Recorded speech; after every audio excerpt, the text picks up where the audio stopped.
Coach Corey Wayne, and this is my video coaching newsletter. And the topic of this newsletter is going to be how to keep her faithful when you are apart for extended periods of time. I've got an email here from a viewer, and he says, "Dear Corey, I've been married with a very pretty girl for 1 year. She's very attractive, Brazilian ass man." Oh, Brazilian women just have beautiful figures. They always have nice, big, beautiful, perfectly shaped butts. Not all, but a lot of beautiful women do that are from Brazil. I don't know what it is down there, something in the water. But Brazilian women are fucking sexy as hell. But she's also attracted to me, and we have a healthy relationship, although I'm missing more sex. I think it happens after marriage. And you got to keep love playful and fun, and the courtship never ends. Now you're married, it never stops. You never should stop courting and romancing your wife. Everything you did to get her to fall in love with you in the first place is what you're always going to have to do, and that's what most guys do. They get caught up in their career or their business, or just get caught up in life or whatever, and they stop taking the girl because they figure, hey, we live together, I don't have to take her anywhere, she's mine now, we're married, we've got a 30-year mortgage, she's not going anywhere, or whatever it happens to be, and they stop dating her and they stop courting her. And because if you don't date your wife, eventually some other dude will. He says, I'm not feeling so secure to now. He says, however, I like to keep our relationship hot and make me remember her as her alpha male, despite she is doing a course out of the country for 2 months. Now I noticed that a fucking Italian which studies with her is getting close, and I'm not feeling so comfortable with this situation. I did not tell her anything or show her any jealousy, maintaining my self-control during our Skype sessions. Now here's the deal. If your girl is an honest girl, and typically girls that come from very healthy families where mom and dad are still together and they love each other, and she loves her parents, she appreciates the value and understands the value of being loyal, and those are the best kind of women I've found to date. But the more fucked up the background she comes from, unless she's done a lot of work on herself, especially if she comes from a family where one or both of the parents have cheated or maybe had multiple affairs, it's just kind of in the family DNA, and there is a pattern of deviousness in the family. So those are things you got to look at. But at the end of the day, the important thing to understand is women will usually tell you about the other guys that are in their life, the guys that are hitting on them, that kind of thing. And as long as she's telling you about these other guys or that she's hitting on you, just say, if she brings up, she says, yeah, this Italian dude, he was hitting on me, and she says, but I told him that I'm married and I really love my husband. Just say, well, I appreciate that, sweetheart, and I appreciate the fact that you stood up for our marriage and our relationship, and you're staying faithful and committed to us. And quite frankly, you should tell this guy to get lost and to be respectful of the fact that you're married. And it's okay, the fact that you study together with him, but you should say, if he won't stop, you just say, look, you need to leave me the hell alone because you need to respect the sanctity of my marriage. And then tell her that.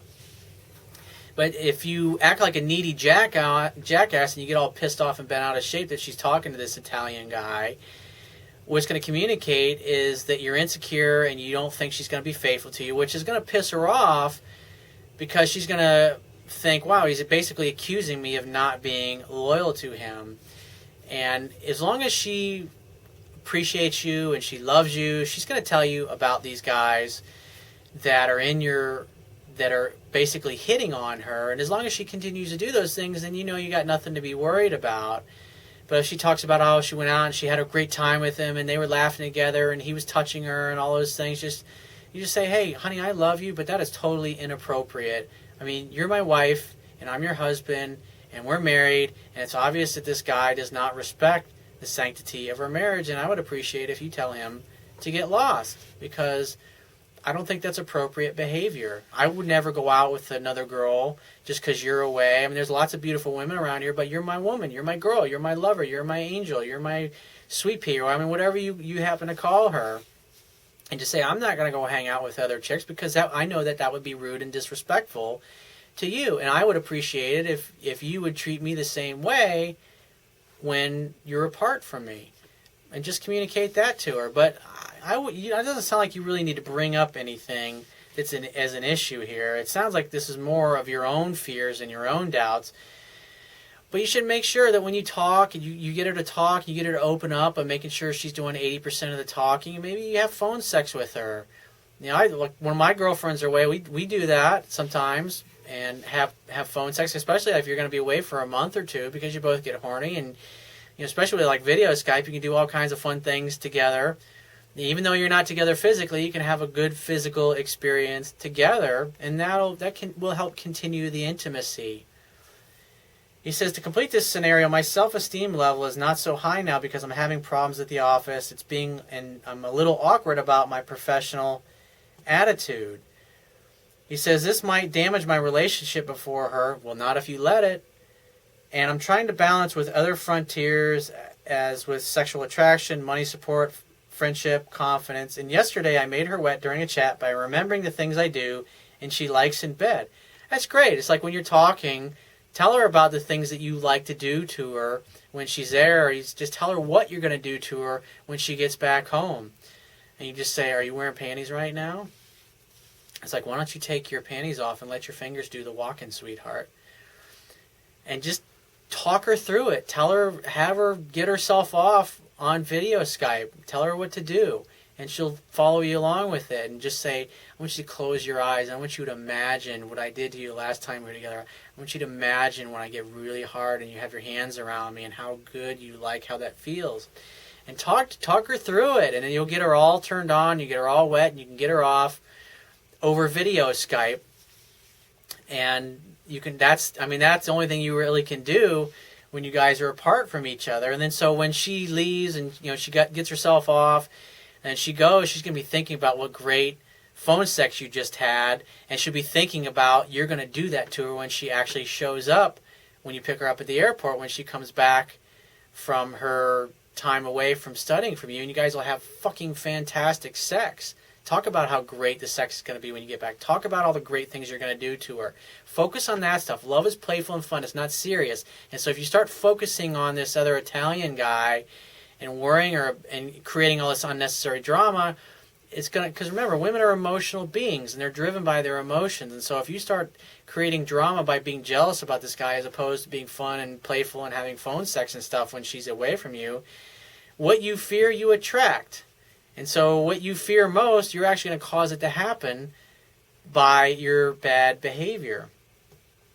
So he says, so I ordered some flowers and I had them delivered to her door. That's really sweet. It's unexpected. It's a nice little surprise. Maybe sending her a little love note every couple of weeks, just something that's totally unexpected, that you can send it when you know she's sleeping or whatever, especially if there's a time difference. So when she wakes up, she sees an email. Like a lot of things I do with my girlfriends, we'll send poems back and forth. And that's a really sweet, unexpected thing. It's not that you do it every day. You just do it every once in a while, and she appreciates those things because that communicates that you're doing those little things and you're communicating through your actions that you love her and you care about her. And keep your needy, insecure feelings to yourself and just focus on being playful and fun, and walk her through verbally the things that you are going to do to her when she gets back, or the kind of things that you do to her that you know she likes when she's there. So if you have a question you want to ask me, or there's a topic you want me to cover in a future video newsletter, go to my website, click the Contact Me tab, which is going to be on the left-hand side of your screen.